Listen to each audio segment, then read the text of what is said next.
જાડેજા મુર્શિદ થઈ ગયા એટલે કીધું કે આ ગત ગંગામાં જોત રાખવી પડી.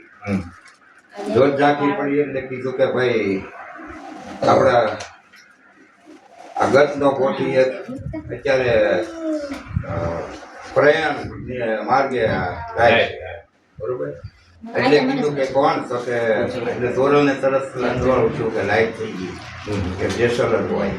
કારણ કે જેસલ જ્યારે આ તોરલ કે જ્યાંથી નીકળ્યા ને વાઈકે ગયા ને જેસલજી ત્યારે બીમાર જ હતા, એની તબિયત નહોતી સારી. એટલે અહીંયા તોરલને તરત લોચ રાખવી પડી એટલે ગતગંગામાં ચર્ચા થઈ કે આપણો ગતનો કોઠી કોઈ પ્રયાણ કરે છે. એટલે તોરણ હા એટલે તરત તોરણને લાઈટ થઈ ગઈ કે જેસલ જ હોય કે. અને પછી એમ કહેવાય છે કે ત્યાંથી ગતમાં લાવે છે અને ગતમાં લાવે અને ત્યાં આ આરાધ કરે છે. એને એમ ખબર પડે પણ મોડે પહેલા એને આ વચન ક્યાં કયું યાદ કરાવ્યું એને વચન જાડેજાને યાદ કરાવ્યું કયું કરાવ્યું કે જેથી સૌરા મંડપની અંદર જે સત્સંગ કરતો સત્સંગ પૂરો થઈ ગયો. હા કોઈ આવ્યું પૂછ્યું જેસલને કે ભાઈ આનો અર્થ શું એમ. જેસલે એમ કીધું ભાઈ અત્યારે આ બધું અહીંયા સમાપ્ત થઈ ગયું બધું કે હવે ઓળખૂબથી આપણે ભેગા થવું એનું તમને જવાબ આપી આપી. બોલે એમ કીધું કાલને કોઈને ખબર નહીં તમે કોક દીનું કહેશો.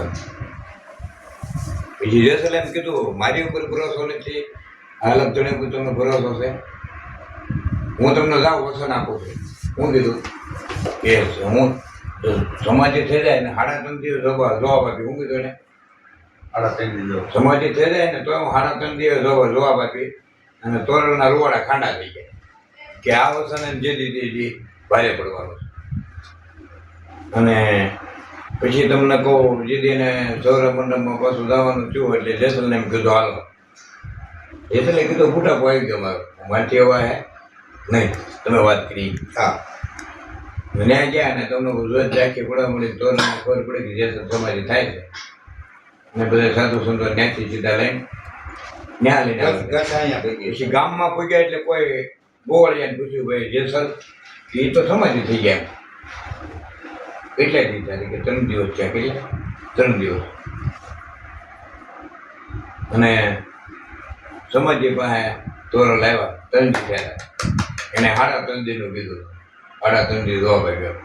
સમાધિ પાસે આવીને તોરલે એમ કીધું ફાળ સૂકે તો વાંજરો ફાળ વાંજરો સૂકે આ દાડે જતો ને ઓલે દાડે જતો ઓલે દાડે હેઠો પડે વાંજરો નહીં.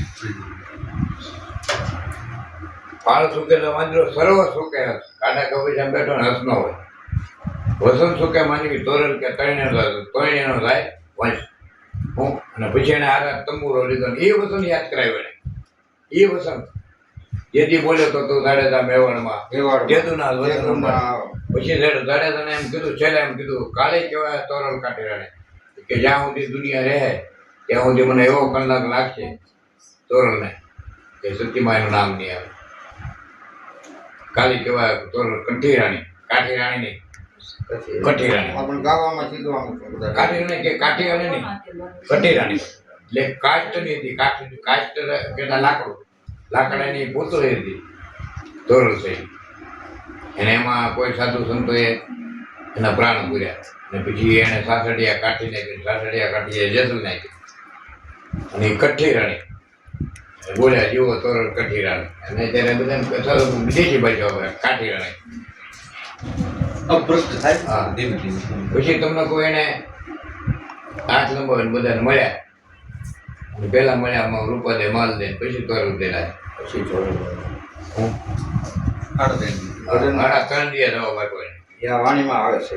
અને સુખરામ બાપુ એમ કીધું સુખરામ કે બોલતા પુરુષની બે હાથ હતો આને ઓળખી લે કોઈ પ્રભુનો પ્યારો આને કે આત્માને.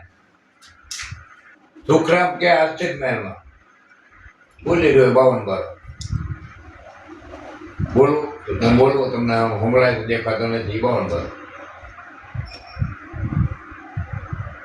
ગીતાજીમાં કૃષ્ણ ભગવાને કીધું હતું નહીં અગ્નિ બાળાની ઓર હોકવાની પાણી પલાળાની કોઈ કોઈનું છે જ નહીં. કૃષ્ણ ભગવાન એમ કીધું કે કેમ એને કાંઈ લાગતું નથી, એને કાંઈ લાગે જ નહીં ને, એ કર્મ જ્યારે આવ્યો ને ખેંચે ને લાગતો ને. ના, ખાલી એક સમજાવો 52 બારો કોને કીધો?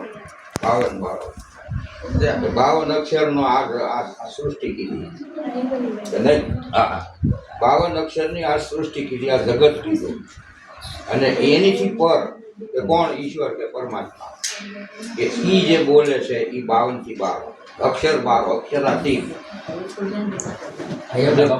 પછી કીધું ને અલગ અલગ, એટલે કે ઈ લખાય એવો નથી. બોલી રહ્યો એ 52 બારો.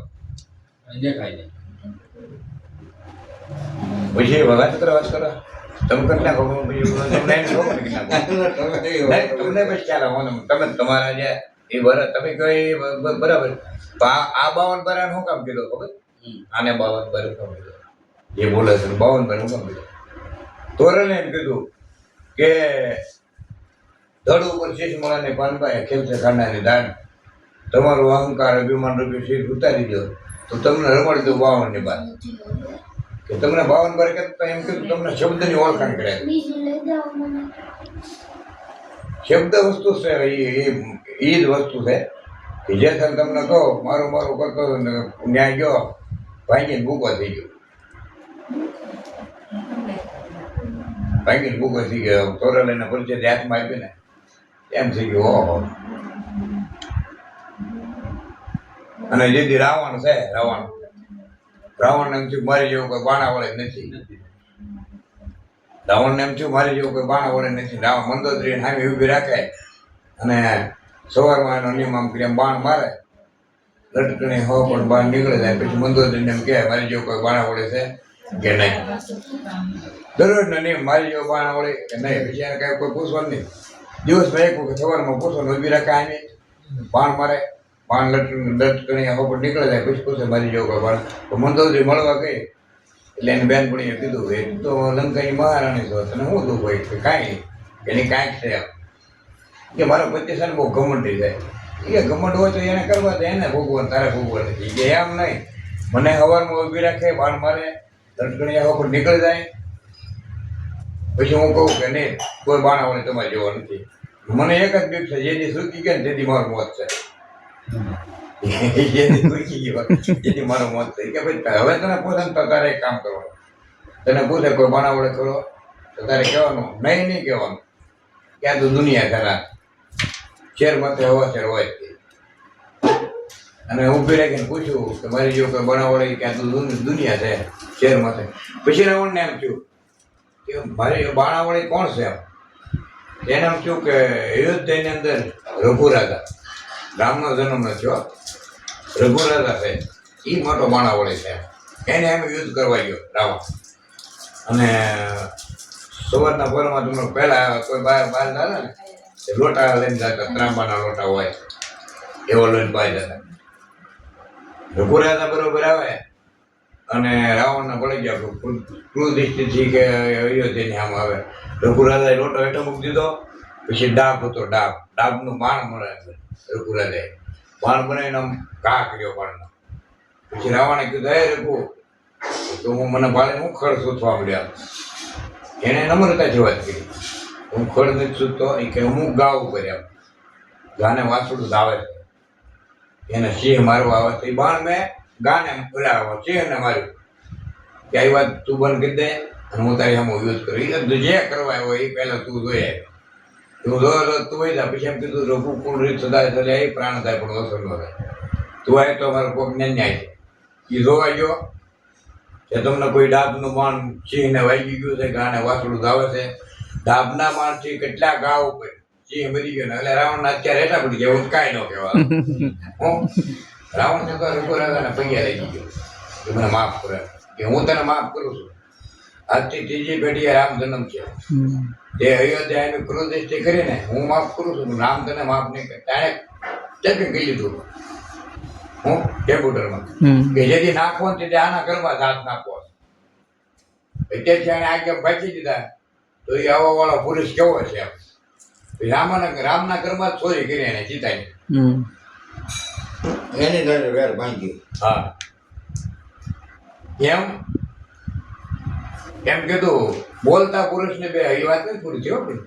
બે હદવતવાને ઓળખે પ્રભુનો કોઈ કરો સુખરામ કે ભાઈ અચ્યુત મહેલમાં બોલે 52 બાર. આ શરીર છે ને આપણું શરીર, આ શરીર એ આપણું કર્મથી બંધાયેલું છે. શરીર છે માતા પિતા કર્મથી બંધાયેલું છે. પછી ઓલો પધરામણી કરાવવા આવે ને 52 બાર કીધો કોને કીધો એ કર્મની હારે નથી આવ્યો, અલગ થઈ જાય. કર્મની હારે નથી આવ્યો એ અલગથી આવ્યો છે એટલે એને 52 બાર કીધો. બોલે એ 52 બાર. આ શબ્દ છે ને એ 52 બાર. મેં કેમ કીધું સંભળાય છે દેખાતો નથી એ 52 બાર. એ કર્મની અલગ આવ્યો છે એટલે 52 બાર કીધા.